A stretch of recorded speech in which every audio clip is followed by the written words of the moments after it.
Hermanos amados, buenas tardes. Hoy me toca a mí compartir la palabra del Señor, así que os animo a abrir vuestras Biblias en el Salmo número 90, que vamos a leer en esta tarde, en la presencia del Señor que estamos, en la presencia de su Espíritu.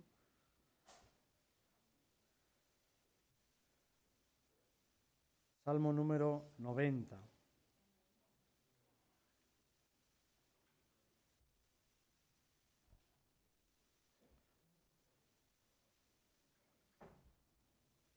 Dice así: oración de Moisés, varón de Dios. Señor, tú nos has sido refugio de generación en generación. Antes que nacieran los montes y formaras la tierra y el mundo, desde el siglo y hasta el siglo, tú eres Dios. Vuelves a convertir en polvo al hombre y dices: convertíos, hijos de los hombres. Ciertamente 1000 años delante de tus ojos son como el día de ayer que pasó y como una de las vigilias de la noche. Los arrebatas como un torrente de aguas, son como un sueño, como la hierba que crece en la mañana florece y crece, a la tarde es cortada y se seca. Ciertamente con tu furor somos consumidos y con tu ira somos turbados. Pusiste nuestras maldades delante de ti, nuestros yerros a la luz de tu rostro. Ciertamente todos nuestros días declinan a causa de tu ira, acabamos nuestros años como un pensamiento. Los días de nuestra edad son 70 años. Si en los más robustos son 80 años, con todo su fortaleza es molestia y trabajo, porque pronto pasan y volamos. ¿Quién conoce el poder de tu ira y tu indignación según el temor que te es debido? Enséñanos de tal modo a contar nuestros días que traigamos al corazón sabiduría. Vuélvete, Señor. ¿Hasta cuándo? Ten compasión de tus siervos. De mañana sácianos de tu misericordia y cantaremos y nos alegraremos todos nuestros días. Alégranos conforme a los días que nos afligiste y los años en que vimos el mal. Aparezca en tus siervos tu obra y tu gloria sobre sus hijos. Sea la luz del Señor, nuestro Dios, sobre nosotros. La obra de nuestras manos confirma sobre nosotros, sí, la obra de nuestras manos confirma. Hasta aquí la palabra del Señor. Estas últimas palabras de Moisés fue un mensaje que se me quedó a mí grabado de las primeras veces que asistí a la iglesia, cuando empecé a asistir a la congregación hermana en Pueblo Nuevo, que pastoreaba mi suegro, el pastor don Samuel, que ya descansa con el Señor. Yo tengo muchos recuerdos, se me quedaron grabadas estas palabras de esta oración de Moisés, y preparando, orando y buscando al Señor, pues creo que me dio un mensaje para compartir con todos vosotros en esta tarde, un mensaje que primeramente es para mí, es para todos nosotros, y en el cual yo me siento identificado, y espero que tú también, y si no, pues gloria a Dios. Cada uno, el Espíritu Santo, pues es el que aplica el mensaje, la palabra, a cada persona, a cada vida. Una oración de Moisés, varón de Dios, es el título del Salmo. Eso, como sabéis, es parte de la Sagrada Escritura. Oración de Moisés, siervo de Dios, traducen otros traductores. Lo primero que nos enseña este salmo es que Moisés oraba y clamaba al Señor en sus oraciones por el pueblo que salió de Egipto y sufre el juicio de Dios en el desierto. Fijaros que Moisés llega a decirle al Señor que perdone al pueblo cuando baja con las tablas de la ley y se encuentra al pueblo desbocado, ¿verdad?, por el que habían pecado contra Dios, y arroja las tablas y rompe las tablas del testimonio. Después vuelve a subir al monte y le dice al Señor: Señor, perdona a este pueblo que ha pecado contra ti. Si es menester, bórrame a mí del libro de la vida, ¿verdad? El mismo sentimiento que el apóstol Pablo dice que él prefiere ser anatema, separado de Cristo, si fuera posible de ese modo, que no lo es obviamente, salvar al resto de su pueblo. El amor de Moisés por el pueblo que había sacado de Egipto con mano poderosa del Señor, el amor de Pablo por la iglesia, ¿verdad?, que prefiere, no le importa, ¿no?, estar separado de Cristo por toda la eternidad con tal de que algunos se salvaran, que es una manera de decir, ¿verdad?, pues que uno entrega su vida por los hermanos en semejanza a su Maestro, a Cristo, que entregó su vida por todo el mundo. Así que Moisés clamaba con tanta intensidad como esa figura, ese precursor del Mesías, como Jesús clamó en Getsemaní, ¿verdad? También, y clamaba porque ve el juicio de Dios que ha caído sobre los hijos de Dios que han desobedecido en el desierto, ya sabéis, 40 años, dando vueltas, porque aquella generación que desobedeció al Señor no pudo entrar en la tierra prometida. Es un clamor porque el desierto termine, porque a veces hay desiertos en las vidas, a veces hay desiertos en las iglesias, y hay que clamar para que ese desierto termine y la caminata que llevaba el pueblo, en este caso por el desierto, dando vueltas, llegue por fin, a su meta, a la tierra de Canaán, a la tierra prometida. La mortandad entre el pueblo fue muy grande, lo sabemos, por su desobediencia a Dios, mientras Moisés se hallaba en el monte recibiendo las tablas de la ley, el decálogo, las 10 palabras, los 10 mandamientos. Y Moisés en este cántico suplica al Señor pidiendo un refrigerio, que venga un refrigerio de parte del Señor, que aparezca de nuevo sobre los siervos la obra y la gloria también sobre los hijos, sobre la siguiente generación. Este salmo, pues, tiene que ser el más antiguo o de los más antiguos que tenemos en la Sagrada Escritura, ya que otros salmos pues, son del rey David, pero son más modernos. Moisés es mucho más antiguo, ¿verdad?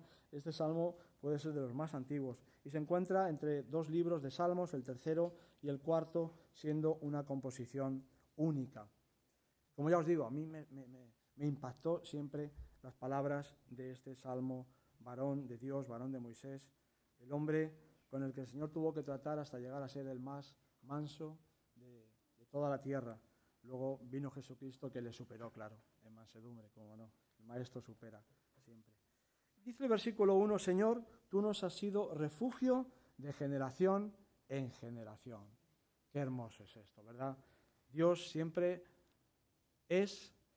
ha sido y será tu refugio de generación en generación.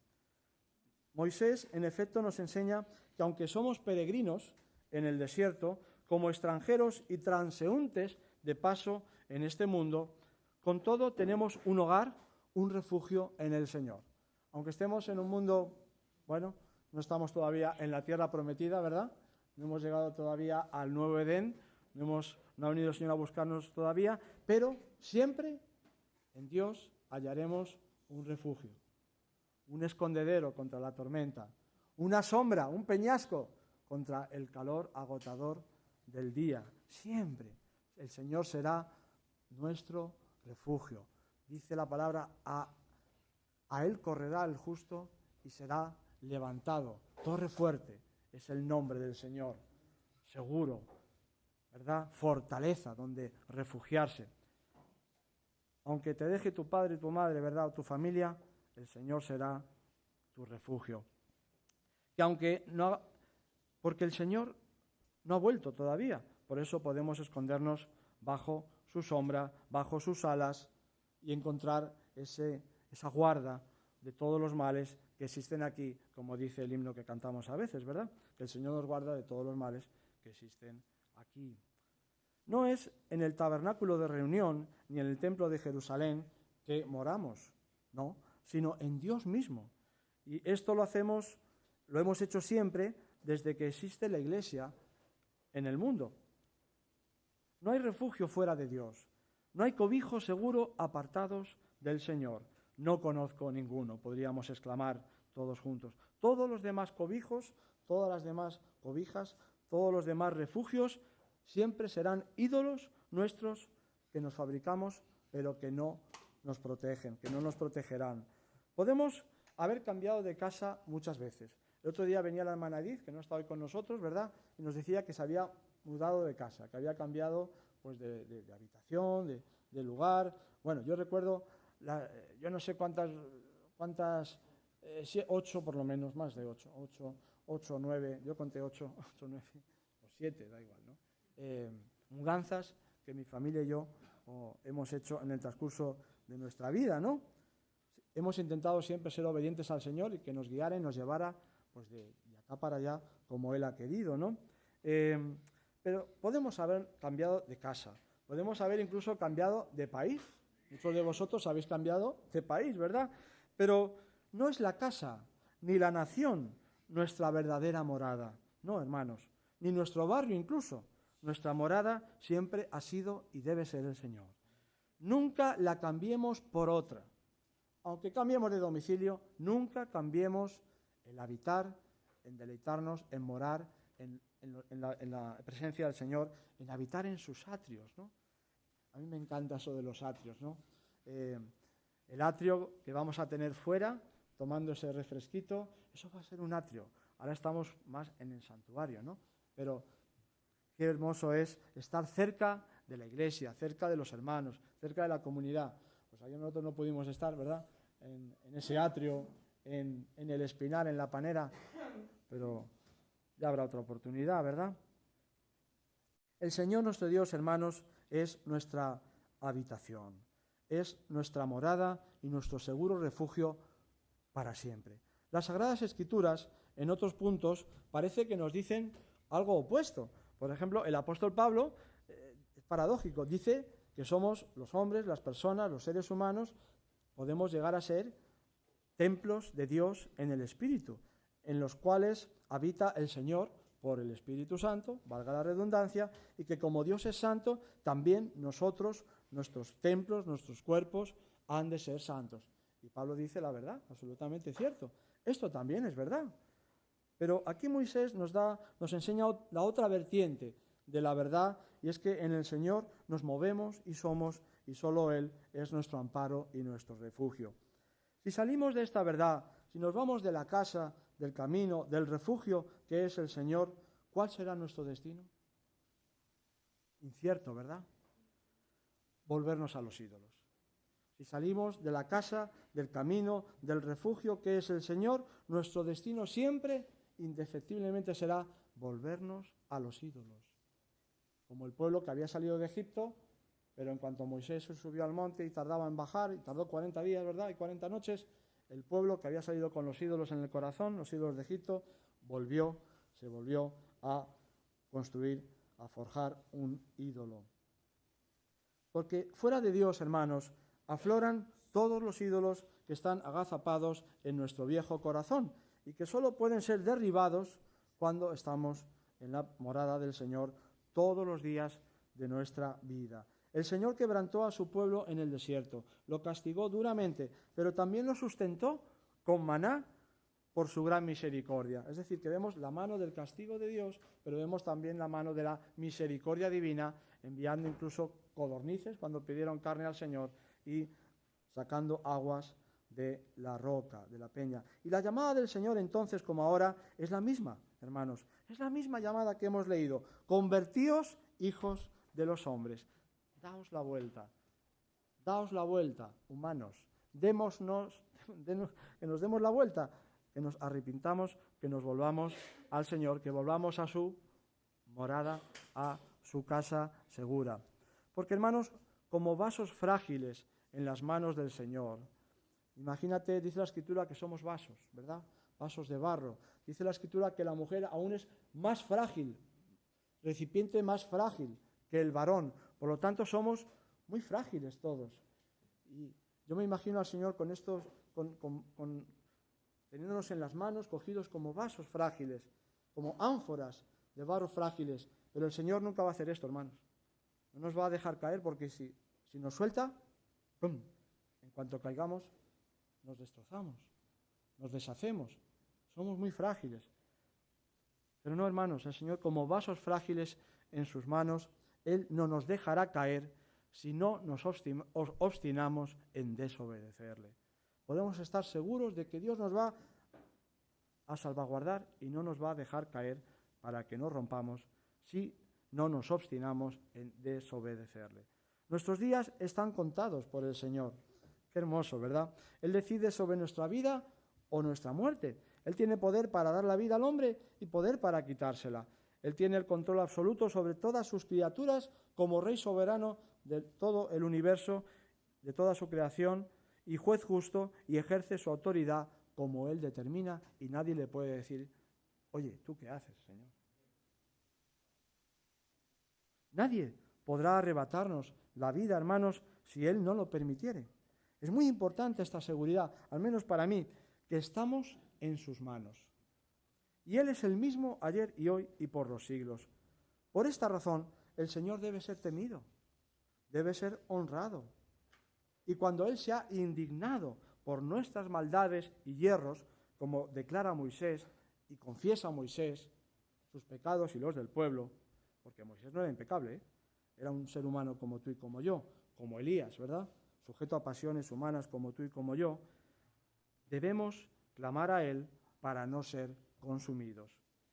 Pidamos su misericordia, porque solo por ella no hemos sido arrebatados a la muerte por medio de su mano, porque todos merecíamos la muerte por nuestro pecado, pero hubo un varón perfecto, Cristo Jesús, que dio su vida por nosotros y ocupó el lugar que a ti y a mí nos correspondía en la cruz, y murió Él, recibiendo Él el pago por nuestro pecado. Cargó Él con el pecado de toda la humanidad. Así que, hermanos, es por su sola misericordia, por la gracia del Señor, enviando a su Hijo Jesucristo para perdón de pecados y darnos arrepentimiento, que no hemos sido arrebatados, que hemos sido arrebatados de la muerte segunda. Cuando nuestros días declinan a causa de su ira, y eso pasa cuando pecamos y somos obstinados en no proceder a la confesión, nos pasa como a David, ¿verdad?, cuando clamaba y decía que se había convertido su verdor en sequedales de verano. Y no sabía qué le pasaba, hasta que el Espíritu le declara que tiene que confesar su pecado y recibir la restauración que David necesitaba, porque se estaba consumiendo por causa de no confesar al Señor su pecado y recibir el perdón que Dios tiene para Él y tiene para todos nosotros. Así que cuando nuestros días declinan a causa de su ira, sufriendo el castigo por nuestro pecado, no podemos hacer otra cosa que confesar, que pedir perdón y convertirnos, darnos la vuelta, arrepentirnos, o nuestros días seguirán declinando sin parar. Cuando el Señor está enfadado con nosotros, el poder de su ira puede destruirnos si no corregimos nuestro camino. Por eso debemos pedirle al Señor, como hizo Moisés, sin excusas, ni quedándonos nosotros fuera de la confesión de nuestras propias maldades y hierros, pecados, como atribuyendo solo el pecado a los demás. No, también debemos confesar nosotros. Moisés también pecó, ¿os acordáis? Al golpear la peña, que era Cristo, ¿verdad?, figuradamente, cuando solo tenía que tocarla con su vara. Pero él en su ira desbocada golpeó la peña y por eso no pudo entrar en la tierra prometida. Vio la tierra de Canaán desde lejos, pero no pudo acceder a ella. Pidamos pues juntos como Moisés, Iglesia Ebenezer. Versículo 13, vuélvete, oh Señor, ¿hasta cuándo? Y aplácate para con tus siervos. Yo estoy seguro, hermanos, yo no creo que haya aquí entre nosotros nadie que no sea siervo o sierva del Señor. No somos impíos, no somos despiadados, no somos crueles, ¿verdad?, ni intemperantes, ni somos paganos. No, yo creo que los que estamos aquí, o la gran mayoría, tenemos mucha instrucción y hemos servido al Señor más o menos, con mayor intensidad, con menor intensidad, siempre, intermitentemente, pero hemos servido o estamos sirviendo al Señor en alguna manera. O sea, no podemos decir que desconocemos la gracia del Señor, el poder de Dios, el poder restaurador, el poder que Dios nos regala, su favor para con nosotros, su bendición. No podemos decir que no la conocemos. No podemos decir que no conocemos el poder sanador de su ungido, de su Cristo. No lo podemos decir, hermanos. Hemos visto milagros tremendos aquí, en esta casita de reunión para el Señor. No podemos decir eso, hermanos. Pecaríamos muy gravemente. No podemos decir que nunca le hemos servido, porque sí le hemos servido, le hemos sido útiles, herramientas, instrumentos en sus manos, pero quizás más en el pasado que ahora, quizás ahora más, gloria a Dios, quizá ahora algunos duermen, están ahí como en letargo, esperando despertar. Si un resto fiel se sigue arrepintiendo de su maldad, y hablo de esta comunidad, puede que el Señor tenga misericordia y sane toda esta tierra de Ebenezer. Ebenezer, hermanos, que es el Señor piedra de ayuda, y es el nombre de esta congregación, ¿verdad? Que no es ninguna casualidad, ¿verdad? Ebenezer no somos solo nosotros los que estamos aquí en esta capilla. Ebenezer son todos los puntos de misión. Ebenezer es esa nueva congregación en Francia, en París. Ebenezer es lo que el Señor tenga preparado para nosotros. Por lo tanto, Dios ha puesto en nuestras manos un trabajo que hacer, una obra en la que servir, y ahora no podemos quedarnos parados por ninguna causa. Seamos sacerdotes, como la palabra dice que lo somos, es decir, intercesores, mediadores por nuestros hermanos fríos. ¿Acaso no hemos estado nosotros nunca fríos alguna vez?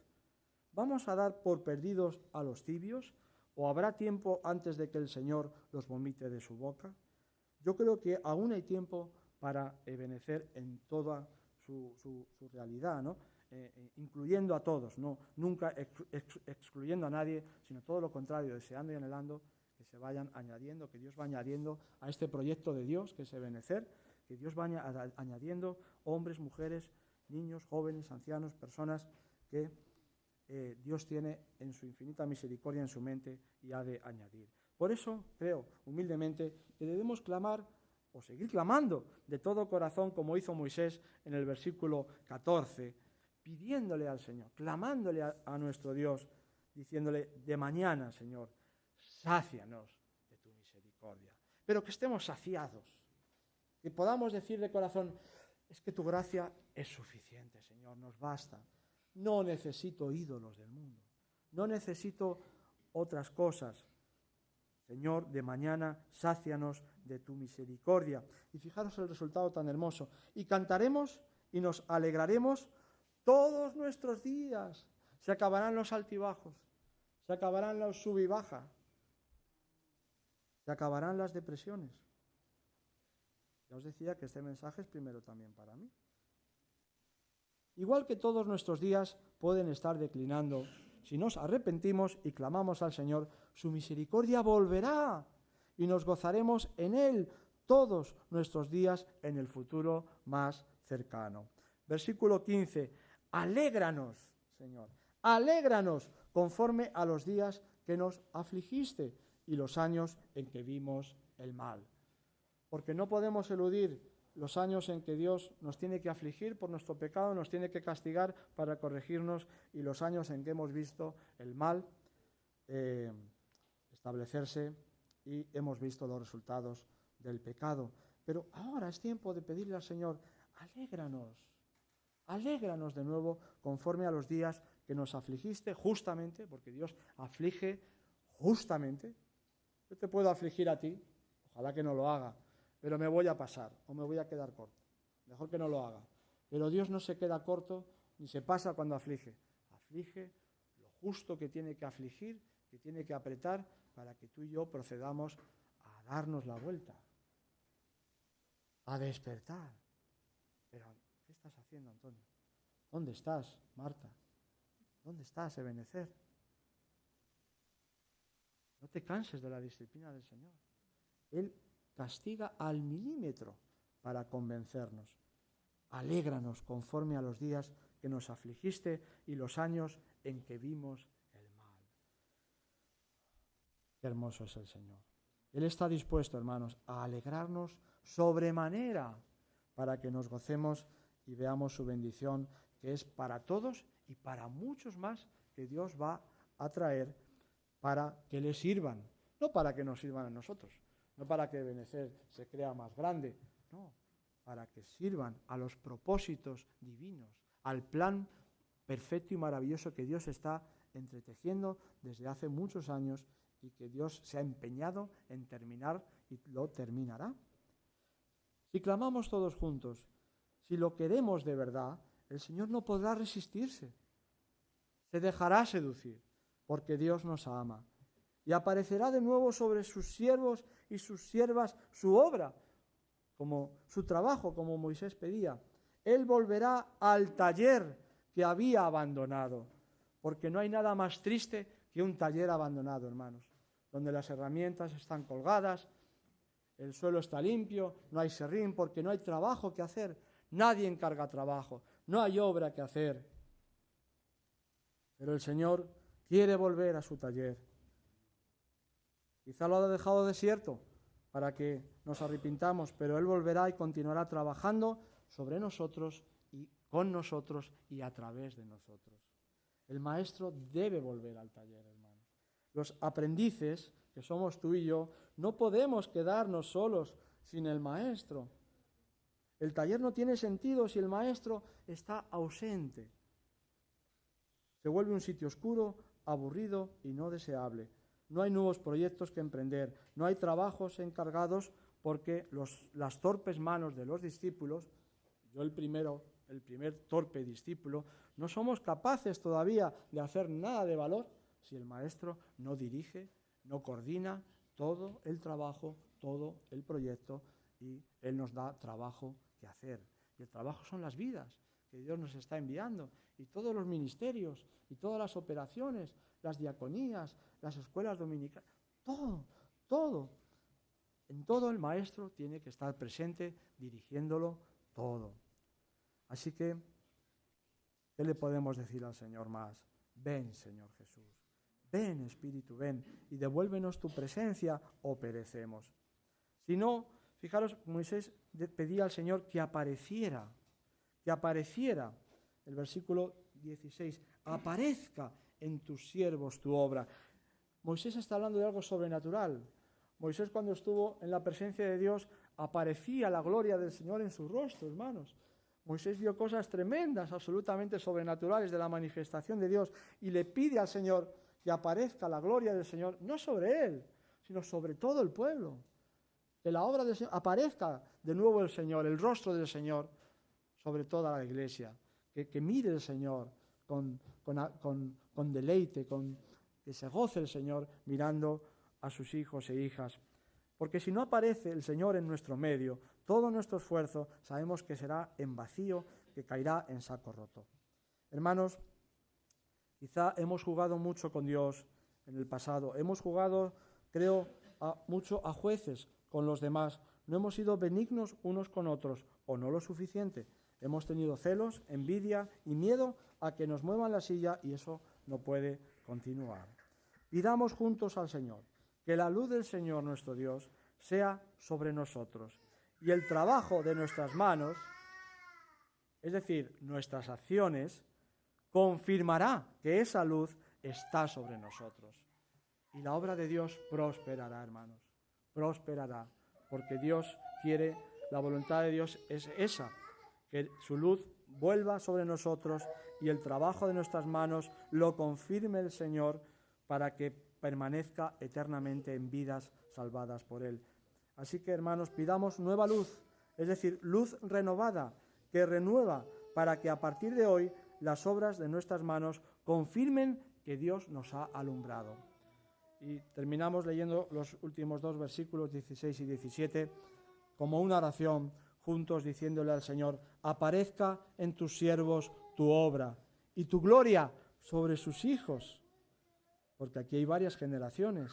Sea la luz del Señor nuestro Dios sobre nosotros. La obra de nuestras manos confirma sobre nosotros. Sí, la obra de nuestras manos confirma. Pues Dios quiera que esa obra confirme que la luz de Cristo está sobre ti, te ha alumbrado y te seguirá alumbrando. Amén.